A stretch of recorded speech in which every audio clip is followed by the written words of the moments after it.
હૃદયેશ્વર શત્રુંજય મંડળ શ્રી આદિનાથ દાદાના ચરણોમાં કોટી વંદના. પ્રાણ પ્યારા શ્રી મેઘનાથ દાદાના ચરણોમાં કોટી વંદના. મારા હૃદયના શેતાજ એવા શ્રી શંકેશ્વર કાશનાથ દાદાના ચરણોમાં કોટી વંદના.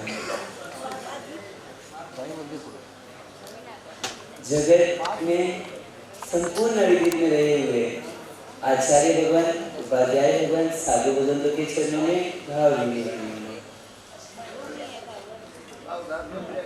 एक समय ऐसा था जब मेरे पैर पे चोट लगी थी, बहुत सूजन आ गई थी. 2 महीने तक चलने का नहीं हुआ और उसमें भी मैं बार-बार भागदौड़ कर रहा था और मुझे बार-बार जो डांटते थे कि तू अपना ध्यान क्यों नहीं रखता है, बैठ जाओ, तुम्हें बैठना पड़ेगा, और फिर भी मैं नहीं सुनता था. इसलिए फिर मुझे अपने पास दिखाते थे, मुझे स्वाध्याय करना है, संधारा करना है, जो भी करना है मेरे बाजू में तुझे करना है, ऐसा बोल के हमेशा मेरी तबीयत का ख्याल रखा. हर एक साधु भगवान जिनके जो भी संयम यात्रा में जिनका महत्व उपकार है, ऐसे जो हमेशा प्रसन्न है, जिनको देख के अपने अंदर रहे हुए सारे कषाय शांत हो जाए, ऐसे जिनके सानिध्य मिलने से ही परम शांति का अनुभव हो, ऐसे जो उपनय सम्राट है, कर्नाटक क्षेत्र प्रभावक है, सूर्य मंत्र आराधक है, युवा हृदय प्रेरक है, ऐसे मेरे गुरुदेव परम पूज्य आचार्य भगवान श्रीमद विदेशी अजित शेखर श्रीश्वर जी महाराज की जय हो, जय हो, जय जयकार हो. अतिशय सूक्ष्म संयम, गुरु आज्ञा यही संपूर्ण जीवन. भैयावच ही जिनका प्राण है, ऐसे काका महाराज पूज्य पन्यास प्रवर श्री मंत्रशेखर विजय जी गणेवर देव की चरणों में भावभीनी वंदना. मेरे लाइफ में सबसे ज्यादा उपकारी और कोई नहीं बल्कि हमारे गुंटूर के ही लाडली ऐसे पूज्य साध्वी जी श्री योग प्रभाषी जी महाराज के चरणों में भावभीनी वंदना. सबसे बड़ा तीर्थ कौन सा? शत्रुंजय. बराबर है. मेरा प्रश्न अभी ये है, ऐसे कौन से तीर्थ जाए बिना हमारा मोक्ष नहीं हो सकता? वो कौन सा तीर्थ है? शत्रुंजय तीर्थ से भी बहुत बड़ा तीर्थ. ऐसा तीर्थ कौन सा, क्या आप सबको मालूम है? इधर किए हुए पाप रिंका तीर्थ में हम धो सकते हैं. रिंका तीर्थ में किए हुए पाप कुलपाक जी तीर्थ में धो सकते हैं. कुलपाक जी तीर्थ में किए हुए पाप शंकेश्वर तीर्थ में धो सकते हैं. शंकेश्वर में किए हुए पाप गिरनार पे धो सकते हैं. गिरनार पे किए हुए पाप गिरिराज शत्रुंजय पर धो सकते हैं. पर उधर किए हुए पाप किधर मिटेंगे, किधर हम धो सकते हैं? कभी आपको प्रश्न आया है? और उसके लिए जरूरी है तो मात्र और मात्र मनुष्य भव नाम का तीर्थ. शत्रुंजय जाए बिना अनंत लोग अभी तक मोक्ष में गए हैं, पर मनुष्य भव नाम के तीर्थ में आए बिना एक भी जीव अभी तक मोक्ष में नहीं गया. आपको भी मनुष्य भव मिला है, मुझे भी मनुष्य भव मिला है, पर डिफरेंस का आपने कभी सोचा है? आप सब इधर बैठे हो और मैं इधर, वो डिफरेंस कहाँ है? आपने कभी सोचा है? मनुष्य भव आपको मिला, मनुष्य भव मुझे भी मिला. मनुष्य भव में महोत्सव आपने भी किए और महोत्सव मैं बोलता हूँ आपसे ज्यादा मैंने किए होंगे इस 20 वर्ष में. मनुष्य भव में प्रेम आपको भी मिला है और मुझे भी सारे संबंधियों का प्रेम मिला है, पर डिफरेंस कहा कि आप इधर बैठे और मैं इधर खड़ा हूँ. कभी सोचा है आपने? वो डिफरेंस एक मात्र है कि धर्म की आराधना के लिए पुरुषार्थ. आज तक हमने मनुष्य भव मिला, संस्कारी माता पिता मिले, सदगुरु भगवान मिले, प्रवचन श्रवण का योग्य भी मिला, पर डिफरेंस एक ही है कि उसको यूटिलाइज हमने अभी तक नहीं किया. मैंने सिर्फ सच बोलो ना लव एट फर्स्ट साइट हुआ है मेरे गुरु भगवान अजीत शेखर श्री साहब से। जब पहली बार मैंने उन्हें देखा था हैदराबाद के फील्ड खाना में 4 दिन की शिविर मात्र, उधर 14 की तिथि में मैंने देखा था। पहली बार साधु भगत को मैंने देखा इतने इतने इतने सौम्य मुद्रा में और संतोष में, क्योंकि उसके पहले की बात ये थी कि बचपन में महसाना में जब 2 साधु भगत चल रहे थे रोड पे, एक बार मुनि थे उनके साथ, तो पापा ने बोला था कि ये साधु होते हैं, ये नंगे पैर चलते हैं, इनको गोचरी घर घर भिक्षा लेने जाना होता है, इनको लोच कराना होता है, और सबसे महत्व की बात उनके माता पिता को छोड़कर उपास्य में रहना पड़ता है। तब पता नहीं इतना डर गया था मैं कि बचपन से समझो 2nd या 3rd स्टैंडर्ड से लेके 10th स्टैंडर्ड तक मैं कोई भी महात्मा के पास गया भी नहीं। उनके पास जाके सुख शांतमा साहिब जी भी कभी नहीं पूछा, और मुझे पता है कि इतना विनय विवेक आप सबके अंदर मेरे से ज्यादा था कि आपने तो कभी कोई भी महात्मा मिले तो आपने शायद शिक्षा पूछा ही है, पर वो भी गुण मेरे अंदर नहीं था। पर डिफरेंस था कि मैं इधर आ रहा था, और वो डर पता नहीं 10th तक चला। 10th पास की मई महीने में आचार्य भगत की गुरुदेव की निशानी शिविर में जाने का हुआ। उधर भी घर वालों की इच्छा नहीं थी, फिर भी मैं था थोड़ा जिद दी, इसलिए गया। और साहब की जो प्रसन्न कार्य मुख मुद्रा को देख के जानो फ्लैट हो गया कि नहीं, मुझे अभी दीक्षा के भाव नहीं है, पर अगर इस भाव में मुझे दीक्षा के भाव आ भी जाए तो रजोरन मिलने का होगा तो सिर्फ और सिर्फ आचार्य अजीत शेखर सूरी मास्टर की हाथों से, और वो सपना 26 जनवरी को मेरा साकार होने वाला है। सपने में भी नहीं सोचा था कि ये यश कभी दीक्षा के लिए आगे बढ़ने वाला होगा, ये यश कभी महात्मा के पास गुरुकुलवास में रहने जाने वाला होगा। और इस सडन चेंज पता भी नहीं कैसे हुआ मुझे। जब सैड जी को देखा तब मन में भावना हो गई कि मुझे अभी उद्यान करने जाना है, पर बी फार्मेसी की इच्छा कि मुझे बी फार्मेसी करनी है, पढ़ाई पढ़ाई पढ़ाई, अच्छी पढ़ाई करनी है, माता पिता का नाम रोशन करना है, एक ही इंटेंशन। जब सैड को देखा पूरा मन चेंज, और फिर सीधा गया कॉमर्स के अंदर, और आपको पता ही है श्री मेधा कॉलेज। पढ़ाई से ज्यादा फ्रेंडशिप मेरे लिए, मैं जो फ्रेंड्स के लिए जाता था पढ़ाई के लिए कभी भी नहीं गया कि फ्रेंड्स के साथ टाइम पास हो जाएगा आज के 24 कलाक के दिन में। कॉमर्स ली, फिर अडारिया का फॉर्म भर के गया। जिंदगी में एक कौशल भी नहीं लिया, मातृबल्ले कैसे पलटना पता नहीं, कंटिन्यू एक कौशल या 2-3 सामग्री कभी भी नहीं ली, कभी एकाशना ज्यादा से ज्यादा एंगल भी कभी किया नहीं।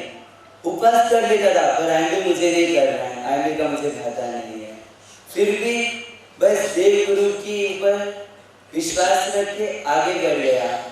अडारिया के लिए गया था, मोक्ष माला पहन के घर लौटा, फिर भी दीक्षा के भाव नहीं हुए।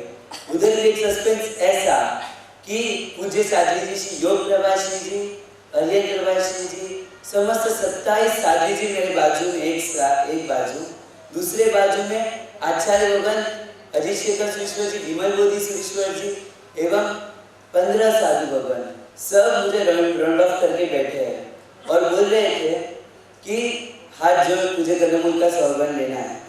मैं बोला नहीं लेना, मुझे लेना ही पड़ेगा। 50 साधु साध्वी मेरे को राउंड ऑफ करके बैठे थे, आज तो तुझे कदमूल छोड़ना ही है, तू मोक्ष माला करने वाला है, तू मोक्ष में जाने वाला जीव है और तू कदमूल खाएगा। मैंने बोला खाऊंगा, मुझे शर्म नहीं आती है, मैं तो खाऊंगा।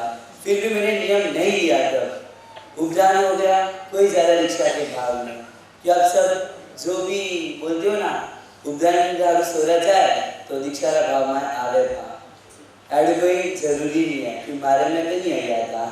फिर उपध्यान किया, कंदमूल का नियम लिया नहीं, पर पता नहीं वो महापुरुष के वचन दिल को छू गए थे। उसके बाद से कभी एक बार भी कंदमूल नहीं खाया और आज लगभग 4.5 साल हो गए। कैसे हुआ? वो प्रभु का शासन की महत्ता। 1.5 साल हो गया उपध्यान के बाद। कहा जाता है ना, हमको उस चीज की वैल्यू नहीं होती जब हमारे पास होता है। संपत्ति हमारे हमें उसकी वैल्यू नहीं होती। बस वैसे ही उपध्यान में गुरुगत का सानिध्य था, उसकी इतनी कदर नहीं की मैंने, सिर्फ टाइम पास के लिए जाता था। आराधना पूरी परफेक्ट, क्योंकि आलोचना आ जाएगी उसका डर, पर टाइम पास बहुत किया था। फिर जो 1-1.5 साल में मन मक्कम हुआ साहब से दूर रहकर कि नहीं, मुझे साहब के पास जाना है। मन में एक ही लक्ष्य कि दीक्षा लूं ना लूं चलेगा, पर जैनिज्म क्या मुझे समझना है। पहले जैनिज्म सिर्फ क्या कंदमूल त्याग है, सिर्फ रात्रि भोजन त्याग है? क्या है जैनिज्म? एक तड़पन थी कि जैनिज्म को समझना है। फिर मैं 10 दिन के लिए इसमें बिहार में गया। हर रोज के मिनिमम 28 किलोमीटर, हर रोज के सूर्यापेट से हैदराबाद से आगे तक बिहार में गए थे। हर रोज 28 मिनिमम, मैक्सिमम 30-35। एक दिन में कितने होते थे पता नहीं। सब सिर्फ देवगुरु की कृपा, साहिब की कृपा। उसमें 10 दिन का एक ही मोटिव, जैनिज्म को मुझे समझना है। फिर अलग अलग महात्मा के पास से जैनिज्म क्या है समझने में गया। कंदमूल क्यों नहीं खाना, उसका रीजन क्या है, लॉजिक क्या है, मुझे प्रैक्टिकल बोलो, थ्योरी मुझे नहीं चाहिए। मैं आपको भी यही बोलता हूँ, आपको जैनिज्म के ऊपर श्रद्धा नहीं बैठी, उसका कारण एक ही है कि आपको जैनिज्म को समझने की रुचि अभी तक पैदा नहीं हुई है। और मैं खुद को धन्य मानता हूँ कि आपसे जल्दी मुझे उसकी रुचि हो गई और जैनिज्म को समझने के लिए और गंभीरता से समझने के लिए आगे बढ़ रहा हूँ। वो जैनिज्म क्या है वो समझने के लिए गुरु भगत के पास गया। रात्रि भोजन क्यों नहीं करना, इतने सारे सवाल। मेरा नाम क्वेश्चन बैंक रख गया था कि इतने सारे सवाल। पाठ 5 मिनट होता है, यानी पढ़ाई जो 45 मिनट्स की जो पढ़ाई की टाइम होती है वो 5-10 मिनट पढ़ाई चलती थी, बाकी आधा घंटे से ऊपर तो मेरे क्वेश्चन के आंसर के लिए भी साइड पर टाइम लग जाती थी। इतने सवाल पूछता था, पर मन में एक ही था, भले मैं साधु नहीं बन पाऊँ पर श्रावक बनने के लिए जिन शासन क्या मुझे समझना है। आज भी हम लोग कई नीचे है तो उसका कारण एक ही है कि हमको शुद्ध ज्ञान की महत्ता नहीं हुई। यही गुंटूर में साहिब के प्रवचन में बोला था कि यही गुंटूर में विक्का ट्रिप के लिए बिहार हो रहा था। जब मेरे उद्धार वाला 4 साल पहले, तब साहिब ने देखा बहुत बड़ा मंडल, क्या है ये, तो पूछा तो किसी ने बोला इधर 40 लाख बाइबल बुक का वितरण चल रहा है। फिर साहिब ने देख के सोचा कि इधर बाइबल 40 लाख लोगों में वितरण किया जा रहा है और इधर हमारे घर में एक धार्मिक की बुक आ जाए तो उसका दूसरा नाम आशापना रख के सीधा रिसाइकल पे भेज देते और सीधा मंदिर के अंदर रख देते हैं। इधर ही हम जैनो नीचे गिरे हैं, क्योंकि सभी धर्म इतने बढ़ रहे हैं क्योंकि उनको उनकी जो होली बुक से उनकी महत्ता है, पर आज तक हमें उनकी महत्ता समझ में नहीं है। कल्पसूत्र इतना पवित्र ग्रंथ, बाइबल, कुरान, भगवद गीता उनके घरों में होता है, पर कल्पसूत्र क्या, हमारे में इतने सारे पवित्र ग्रंथ बोले हुए पर एक भी ग्रंथ क्या हमारे घर में है? मेरा सवाल है आपका, कल्पसूत्र है या कुछ भी दूसरा ग्रंथ? किसी के घर में ग्रंथ नहीं है। क्यों? क्योंकि अभी तक हमें शुद्ध ज्ञान की महत्ता समझ में नहीं आई। आज जो सुबह वरघोड़ा हुआ था ना, तो आपने सबसे फर्स्ट स्टेप में देखा होगा परमात्मा थे, चारित्र के उपकरण थे और क्या था? क्या था? किसी ने उस बुक्स में से कोई नाम पढ़े हैं? 5 बुक्स के नाम, मिनिमम 5 बुक्स, इतनी सारी बुक्स थी। 5 बुक्स आपको पता है सिर्फ 2-3 लोग दिख रहे हैं, किसी को पता नहीं। वही हम शुद्ध ज्ञान की अवहेलना कर रहे हैं। हमने शुद्ध ज्ञान को आशाधना का नाम दे दिया और टीवी को आराधना का नाम दे दिया। क्या क्या टीवी आराधना के लिए उपयोगी है? मोबाइल आराधना के लिए उपयोगी है? टीवी, मोबाइल, एसी, रेफ्रिजरेटर वो सब अनर्थ दंड में आते हैं, पर हमने सब उल्टा कर दिया। शुद्ध ज्ञान को आशाधना दे दिया। मेरे लिए आप कुछ करो ना, तो मैं अपने मन से एक ही चीज मांगता हूँ कि कम से कम धार्मिक सूत्र का अभ्यास कीजिए। कोई भी धाता इंटरेस्ट नहीं हो, स्टोरी बुक्स वांचो। स्टोरी में इंटरेस्ट नहीं हो, स्तवन, स्तुति, सच्चाई पढ़ो। कुछ ना कुछ तो पढ़ो। जैनिज्म में इतने सारे रहस्य है, उनको तो समझो। कभी महात्मा के पास जाके उनके जैनिज्म के ऊपर क्वेश्चन करो कि ये क्यों, ऐसा क्यों नहीं, तब आपको पता चलेगा।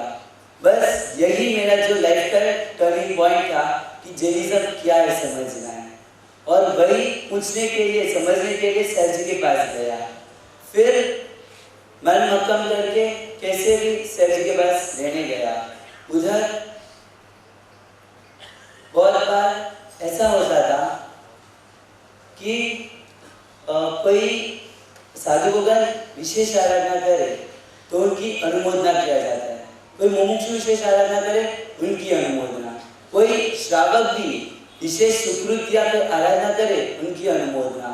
और वो जो दृश्य रात को बंधन के समय, जब बंधन होता है, आचार्य बल की वाचना होती है, फिर जो एक एक करके सभी साधु भगवान मुमुक्षु जो भी भाई होते हैं ना, सब मिलके अनुमोदना अनुमोदना अनुमोदना बारंबार। वो जो स्वर से उपास्य शाम को गूंजता है ना, वो देख के बस जानो कि मैं कोई स्वर्ग लोक में आ गया हूँ।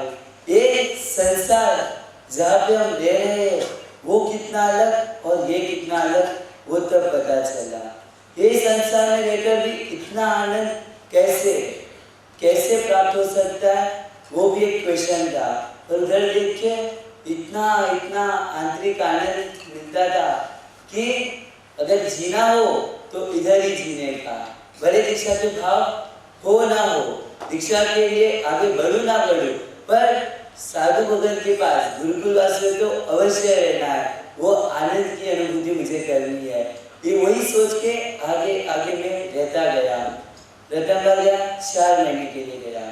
जिंदगी में आइडियल बहुत बार किए, पर सिर्फ पॉपकॉर्न के साथ, बाकी कुछ भाता ही नहीं। और एक दिन ऐसा हुआ, सुबह आचार्य भगत के पास गया। ऐसे सामान्य तौर से सभी मुमुक्षु आचार्य भगत को पचकान पूछते हैं कि इचकारी भगत पसाई करी पचकानिया राशो जी, पचकान पूछते तो सहसा संशब्द है। तब साहब ने पूछा, वर्तमान तक किया हुआ नहीं किया, करने की भावना है? तो मैं तो तब पूरा पसीना छूट गया कि ना कैसे बोलूं। आचार्य भगत बोल रहे, बोला तहती। पहला एंगल शुरू किया और उधर एंगल के ऊपर उपवास। दूसरे दिन पूरा जानो कोई लाश चल रही हो, ऐसा पूरी हालत खराब। तीसरा दिन हुआ, फिर से एंगल का पचकान ले लिया। साहब ने बोला नौकर से वापस लेना, आज एक दिन एंगल कर ले, फिर 12 कर लेना। तीसरा दिन एंगल किया। फिर शाम को साहब को बोला, साहब जी मेरे को डोनट्स और वॉफल्स बहुत याद आ रही है, मुझे खानी है। ऐसे 3 महीने साहब के पास रहा तो भी याद नहीं आए। आईडी में पता नहीं कैसे याद आ गई। और साहब को मैंने रिक्वेस्ट की, साहब ने बोला हंसते हुए, तू भी क्या सोचता है, चल हट, आराम से हो जाएगा।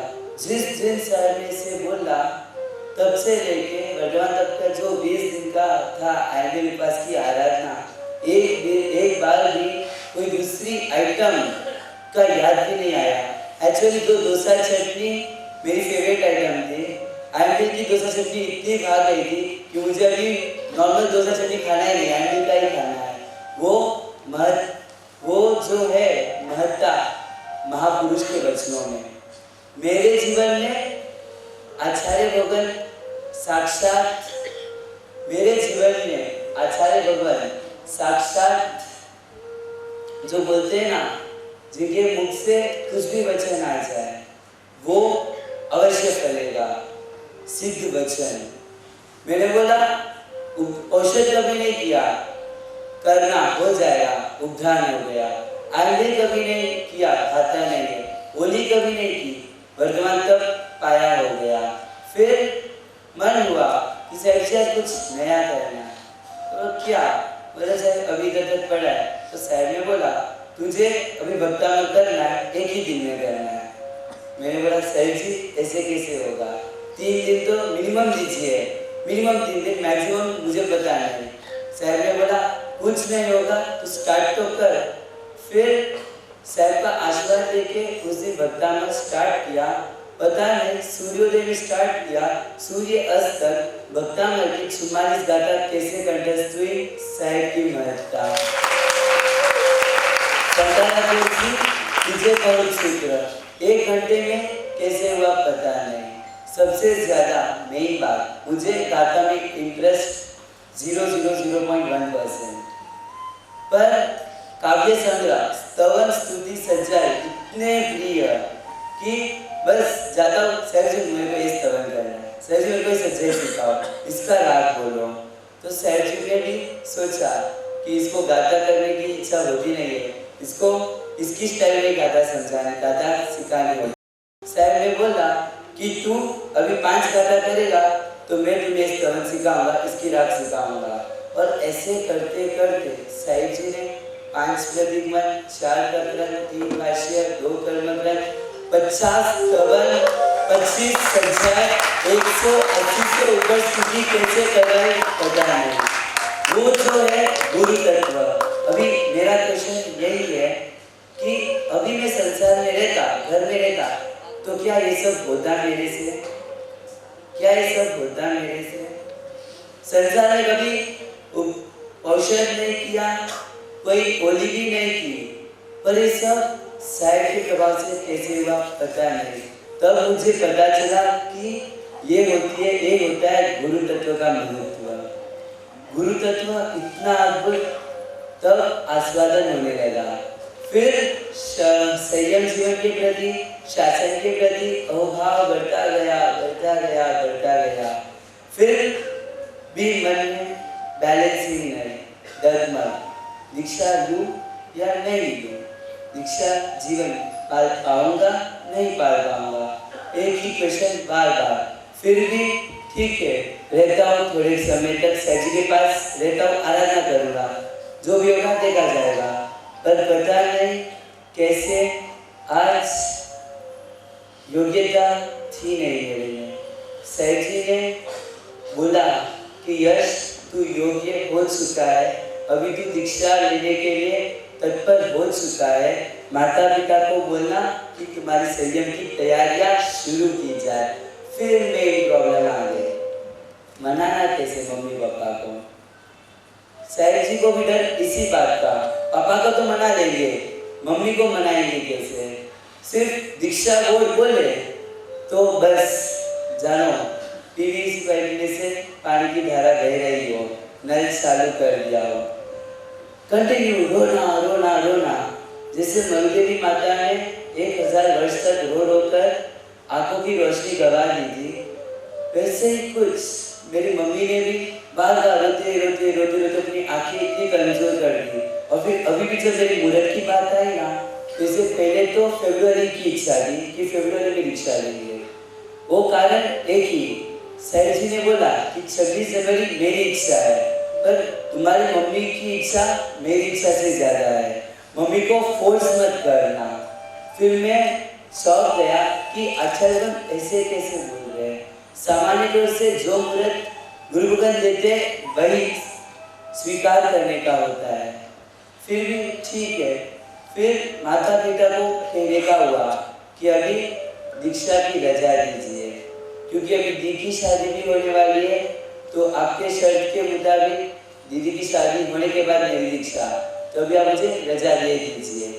पर एक ही क्वेश्चन कि 26 को देना या 22 या 23 फरवरी को देना, 2 विकल्प में से कौन सा चूज करना। पर मैं धन्य मानता हूँ अपने आप को, कैसे अपने दिल पर पत्थर रख के, कैसे मम्मी पापा ने हाँ बोला, वो भी विकराल परमात्मा की कृपा ऐसी वैसी पता ही नहीं चला। माता पिता ने परिषद के पहले ही दिन बोल दिया कि हम तुम्हें अनुमति देते हैं, तुझे 26 जनवरी को दीक्षा लेने के लिए हम अनुमति देते हैं। 8 दिसंबर को दी की शादी होने वाली थी तब, और आज हो चुकी है, और आज करेक्ट 1 महीना हुआ है। वो त्याग मेरे माता पिता ने किया है। ये सत्व कैसे करा पता नहीं, वो सत्व को मैं सलाम करता हूँ, क्योंकि मैं अगर उनके प्लेस में होता तो मैं माता की मेरे से नहीं हो पाएगा। वो सत्व मेरे माता और पिता ने जो किया है, उनके लिए मैं उनको नतमस्तक प्रणाम करता हूँ। दीक्षा की भावना हुई, फिर 26 जनवरी को भी मुहूर्त निकल गया। उसमें उसके बाद जो उत्साह मेरा है ना, उससे ज़्यादा उत्साह मैं बोलूँ मेरे भाई बहन का है, उससे ज़्यादा उत्साह मेरे भाई बहन का है, अरम ग्रुप के सारे युवाओं का है, युवा संगठन ग्रुप के सारे युवाओं का है, SN ग्रुप के सारे भाइयों का है, बहु बालिका मंडल के सारे बहनों का, इन शॉर्ट मेरे गुंटूर नगर के सारे माता पिता भाई बहन का उत्साह मेरे से ज़्यादा है। वो जम्बू स्वामी का सौभाग्य था कि अंतिम मोक्षगामी, और इधर मुझे भी बहुत सारे सौभाग्य की प्राप्ति हुई। 26 जनवरी को सबसे पहले रजोवरण मुझे मिलने वाला है। साहेब के पास आओ का सबसे पहला शिष्य मैं बनने वाला हूँ। गुंटूर का पहला शिष्य मैं बनने वाला हूँ। आंध्र प्रदेश का पहला शिष्य मैं बनने वाला हूँ। पूरे आवर में मेरा 127 नंबर है दीक्षा में, और उनमें लुक्कड़ परिवार से पहला लड़का दीक्षा लेने वाला मैं बनने वाला हूँ। वो गौरव मुझे इस शासन ने दिया।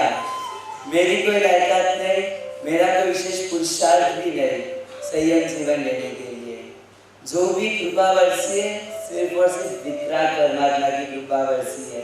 अभी भी मैं साहब को शादी कौशल लेने के लिए गए थे ना अभी, तो साहब को मैंने एक ही पूछा, साहब जी मुझे अभी तक मेरे अंदर योग्यता दिखाई नहीं देती है, आपने कैसे मुझे चूज किया, इस नाटक को आपको कैसे चूज किया? तो साहब ने बोला, लायक को थोड़े लायक बनाया जाता है, नालायक को ही तो लायक बनाया जाता है। हमेशा हर एक वचन में कुछ ना कुछ जोक्स के माध्यम से हंसी दिलाने का साहब का मेन चीज। कोई भी अभी साहब के पास जाओ आनंद करने के लिए, एक जोक सुने बिना अगर आप जाओ तो वो होगा ही नहीं कभी। कभी वो मुमुक्षु साथ में बैठते हैं ना, तभी भी साहब इतने सरल कि जानो हमारे कोई फ्रेंड बैठे हो, और वाचना के अंदर इतने जोरदार वाचना देते कि मानो साक्षात तीर्थंकर परमात्मा के मधुर वाणी हम सुन रहे हो। वो आचार्य भगवान जो बड़ों के साथ बड़ों जैसा व्यवहार, संत के साथ एक जवाबदार साधु जैसा व्यवहार, और बच्चों के साथ एकदम छोटे बच्चों जैसा व्यवहार, बच्चों को खिलाना भी और बच्चों को मनाना भी कैसे सब। और हमको भी कभी डर आ जाता है कि घर में ऐसा हो रहा है, क्या करें, बस साहब अपने गोद में सुला देते हैं, और जो आनंद की अनुभूति आज तक हुई है ना, बस मैं बोल नहीं पाऊंगा। वो आनंद कभी मुझे कहीं मिला भी नहीं, कहीं भी। वो आनंद गुरु भगत के गोद में सर रखने से मिलती है। उसके जानबूझ के मैं साहब के पास जानबूझ के निराश होकर जाता था, साहब जी ऐसा करके साहब के गोद में सो जाता था कि वहाँ मुझे अलग ही आनंद मिल रहा है, ठंडक मिल रही है। और वो माता जैसा वात्सल्य आचार्य भगवान ने मुझे दिया। सारे साधु भगवान, जहाँ झगड़ा होता है कि आपका पढ़िए मैं करूँगा, आपका मुझे लाभ देना चाहिए। इन शॉर्ट मैं तो ये बोलूँ कि मुमुक्षु के लिए भी झगड़ा करते हैं कि मुमुक्षु को आज बिहार में तकलीफ हुई थी, रात को आके पैर दबाना। संन्यास भगवान मंत्रेश्वर जी मेरे पैर दबाने आ गए थे कि यश तू बहुत थक गया है, ला जाओ पैर दबाता हूँ। रात को कभी नींद से उठ जाए तो तुरंत कोई भी साधु भगवान देख के आ जाते हैं कि क्या हुआ तुम्हें, क्या हुआ, कुछ परेशानी है, ये लो अनारी गोली ले लो, ये लो सुलाता हूँ, ये लो तुझे इधर ऐसा लग रहा है तो ठीक है, बाहर में तुम्हारा संतारा बिछा दूंगा, उधर थोड़ा ठंडा लगेगा। सारे साधुगण इतने सहायक, और वही साधु भगवान जो संयम जीवन के लिए, अपने चारित्र जीवन की सुरक्षा के लिए 7-7 किलोमीटर तक निर्दोष गोची के लिए पैदल बिहार चल सकते हैं। ऐसे साधु भगवान के पास मुझे भी, मैं भी उनके अंदर मिलने वाला हूँ, तो मेरा आनंद कितना। आनंद आपको भी बहुत बार मिला है, मुझे भी बहुत बार मिला है। आपको भी नए कपड़े पहनने में आनंद, रेडी मेकअप करने में आनंद, खाने पीने में आनंद, घूमने में आनंद, मुझे भी उसमें आनंद मिल रहा था। पर जो मुहूर्त पत्र लेके, जो 26 जनवरी को मैं ओघा लेके नाचने वाला हूँ ना, वो आनंद मुझे मिलने वाला है 26 जनवरी को। और जो उत्तरोत्तर आनंद की बढ़ाई, वो जो आनंद बढ़ता जाएगा मेरा, जो मुहूर्त लेकर ही इतना आनंद आज तक मुझे मिला है, और वो संयम जीवन ग्रहण करने के बाद कितना आनंद मिलेगा, मैं खुद उसके लिए एक्साइटेड हूँ। और सामान्य रूप से बहुत लोगों का क्वेश्चन एक था कि आपके गुरु कौन, आपके गुरु कौन बनने वाले हैं, आचार्य भगवान, चाचा महाराज या और कोई। बस मैं उनके लिए अभी आप सबको जवाब देना चाहता हूँ कि मेरे गुरु भगवान वही होंगे जो आचार्य भगवान के मुख से निकलेगा। यानी मैंने अभी तक मेरे गुरु की डिसाइड नहीं की है, किनके अंडर में रहने वाला हूँ पता नहीं। बस आचार्य भगवान के ऊपर इतना विश्वास कि जो मैं चूज करता हूँ उससे कई ज्यादा मेरे लिए बहुत अच्छा चूज करने वाले आचार्य भगवान थे। तो मैंने सोचा कि ये टेंशन मैं क्यों लूँ, गुरुदेव ही लेंगे। और मेरे गुरु का नाम क्या होगा वो जानने के लिए मैं खुद एक्साइटेड हूँ, क्योंकि मेरे को भी 26 जनवरी को सुनने में आएगा।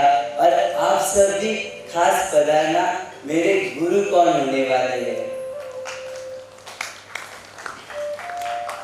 बस अभी बहुत कम दिन बचे गुंटूर सन में। उपकार कईयों का है, जिनके साथ इतनी सारी आराधनाएं थी, उन सबका उपकार। जो संस्कार सदन में मैं पहले पढ़ने जाता था, वो संस्कार सदन का उपकार। जो धार्मिक पाठशाला में जाता था, वो महेश गुरुजी का, रविंद्र गुरुजी का, मास्टर जी का उपकार। जो संघ में रहकर आराधना की, वो संघ का उपकार। वो सब उपकार मैं चुका नहीं पाऊंगा, पर मैं इतना अवश्य आपसे याचना कर सकता हूँ कि आप मुझे ऐसा आशीर्वाद देना, ऐसा आशीर्वाद देना कि मुझे किसी और के जैसा नहीं, बस मेरे गुरुदेव अजीत शेखर श्री महाराज साहब का जो संयम जीवन है उसका अंश मात्र भी मिल जाए तो मेरा बेड़ा पार है।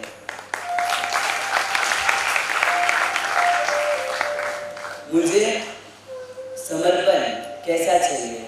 आज मैं कोई गौतम स्वामी, नंदीशेन मुनि, लंडन मुनि ऐसे कोई नाम नहीं देने वाला, एक जीता जाता एग्जाम्पल देने वाला हूँ। मुझे समर्पण चाहिए मेरे भाई नकुल जैसा, जो एक मिनट कुछ बोलूं बस वो हाजिर मेरे लिए हो जाएगा। मेरे को कभी मेरे कपड़े भी घड़ी करने का काम नहीं पड़ा, बस देखता है सीधा खींच के कर लेता है। मैं बोल देता हूँ कि मेरे को ये करना है, हो जाता है, ये करना है, काम हो जाता है। और ये मेरा पीए है। बहुत लोगों ने पूछा कि किसको एक क्या वो क्या, बस मेरा एक ही जवाब, मेरे पीए को पूछो, उसको सब पता है। मेरे को समर्पण लेवल चाहिए जो मेरे भाई का मेरे ऊपर है, वो समर्पण लेवल मुझे मेरे गुरुदेव के प्रति चाहिए। सेवा त्याग कैसा चाहिए मुझे? कोई विशेष त्याग धन्ना अंगार जैसा नहीं, ना ही कोई दूसरे चंद्रमाला, मृगावती या कोई भी शालीभद्र किसी के जैसा नहीं। त्याग चाहिए मेरे परिवार वालों के जैसा। एक छोटा सा दृष्टांत, जब कोरोना हुआ था ना, तब मेरे भाई को फर्स्ट कोरोना पॉजिटिव हुआ था। इतनी उसकी हालत बहुत अच्छी थी, ऐसे खेल रहा था, घर में घूम रहा था, सब कर रहा था। पर एक दिन बहुत पीड़ा हो गई थी, तो फिर माता से रहा नहीं गया। माता को पता था कि अगर मैं उसको टच करूंगी तो शायद मुझे भी कोविड हो सकता है। फिर भी मम्मी ने उसको टच करके सब उसकी सेवा की। फिर मम्मी को भी कोविड पॉजिटिव हो गया और मम्मी की तबीयत ट्रिपल फोबल खराब, एडमिट कराना पड़ा। और तभी पापा से रहा नहीं गया कि नकुल की और सेवा कौन करे, इनकी कौन सेवा करेगा। फिर पापा ने भी उनको टच कर लिया और सेवा की। अभी कोविड में हम लोग क्वारंटाइन रख के भाग रहे थे दूर दूर दूर, और इधर उनको पता है कि मैं टच करूँगा तो मुझे भी कोविड हो सकता है। और ये फर्स्ट वेव की बात है, तो अभी तक कुछ ज़्यादा रेमेडी वगैरह कुछ मिला भी नहीं, मेडिसिन भी नहीं मिला, तो वैक्सीनेशन भी नहीं मिला। फिर भी जो टच करके खुद के लिए कुछ भी नहीं सोचा, बस मेरे वजह से किसी को शांता मिल रही हो मुझे वो चाहिए। बस जो मेरे परिवार वालों की जो समर्पितता लेवल, जो त्याग का लेवल है, बस वो त्याग मुझे मेरे संयम जीवन में चाहिए। मेरे लिए कुछ भी हो मुझे फिक्र नहीं करना, मेरे वजह से कोई भी जीव को तकलीफ ना हो, बस ऐसा आशीर्वाद मुझे देना। बचपन से लेके मेरे लिए एक ही इंस्पिरेशन थे। कौन? विवेकानंदा, मदर टेरेसा, गांधी, कोई नहीं। मेरी दीदी मेरी इंस्पिरेशन थी बचपन से। जब तक मुझे संयम के भाव नहीं आए, संयम के भाव आने के बाद साधु भगत, आचार्य भगत से मैं बहुत इंस्पायर हुआ था। और उससे पहले मेरी दीदी मेरी इंस्पिरेशन थी, क्योंकि वो हर जगह टॉप, पढ़ाई में टॉप, स्पोर्ट्स में top, singing top, drawing top, dancing top, other activities top, cooking top, और हर जगह पे जो टॉप थी, टॉप है। मैं बचपन से ऐसा सोचता था कि मुझे मेरी दीदी के जैसे ही बनना है, सब जगह टॉप होना है।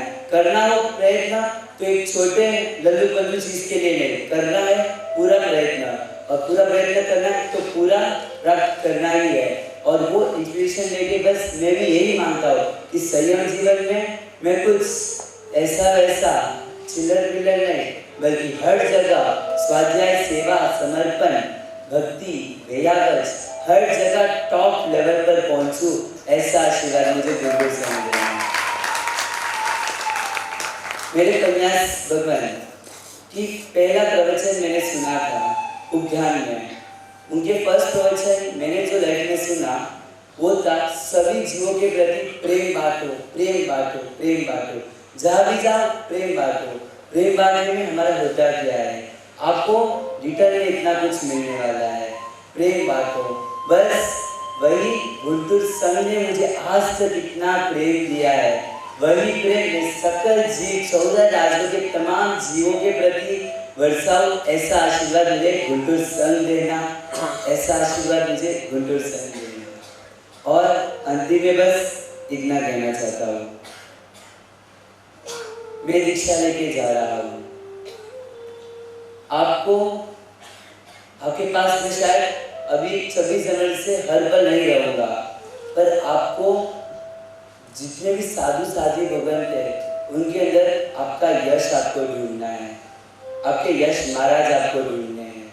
सभी साधु साधी भगवान जो भी आपको मिले उनके प्रति एक अनुभव, उनकी एक व्यावस, उनको सुख शांता पूछना। मैं आपको गारंटी के साथ दे सकता हूँ, अगर इस भाव में आप सुधर जाओ या नहीं भी सुधर जाओ, पर आपके भव भव सुधर जाएंगे मात्र साधुनम दर्शनम पुण्यम से। मेरे लिए ये करना कि सारे जितने भी साधु साधु आपको मिले उनके साथ बिहार में जाना, वो जब उपाश्रय आए तो उनको वंदन करने जाना, सेवा भक्ति कुछ काम काज पूछना, अवश्य पूछना। अगर कोई पूछे कितना फोर्स क्यों कर रहे हो, तो आप खुशी से कॉलर उठा के बोला कि हमारे यश भाई ने बोला था उनके विजय समारोह में कि सारे साधु भगत के अंदर आपको आपके यश ढूंढना है और उनको उतना ही प्यार लाडला, उतना ही सत्कार आपको देना है जितना आप यश को देते हो। बस मेरे लिए इतना करना, एक नेगेटिव चीज आपके अंदर से निकालना, एक पॉजिटिव चीज आपके अंदर लाना। नेगेटिव चीज यानी आपके अंदर रही हुई कोई भी बैड हैबिट, अगर किसी को कुछ भी गलत आदत हो, गुटखा खाने का, सिगरेट, हुक्का, जो भी हो, वो गलत चीज मेरे लिए आप त्याग करना। एक पॉजिटिव जो आप मेरे लिए आराधना में आगे बढ़ना, कम से कम एक चीज मेरे लिए आप आपके जीवन में उतारना। मिनिमम आप मेरे लिए नौकरी भी करोगे ना तो भी मैं बहुत खुश रहूंगा। दीक्षा के बाद मैं आप सबको बोलता हूँ, दीक्षा के बाद अगर मेरे स्मित मेरे को हंसते हुए देखना हो ना, तो आप आखिर सीधा मेरे को ये बोलना कि आपकी दीक्षा में मैंने ये आराधना की, तब मैं नॉर्मली भले नीचे देखता रहूँगा, पर अगर आपके मुख से सुनूंगा ना तो जो अंदर से आनंद मुझे प्राप्त होगा कि हाँ, मैंने इनके घर से विदाई ली थी, मैंने इनके घर से विदाई ली थी और एक संत से मैंने विदाई ली थी, एक संबंधियों से मैंने विदाई ली थी और वो संबंधी मेरे लिए इतना कर रहे हैं। वो मेरे मुख पर आपको अगर हंसी लानी हो, खुशी लानी हो, तो बस इतना अवश्य करना कि कोई ना कोई एक क्षेत्र में आराधना आगे बढ़ना। तब तक अलविदा, मिलेंगे मोक्ष में।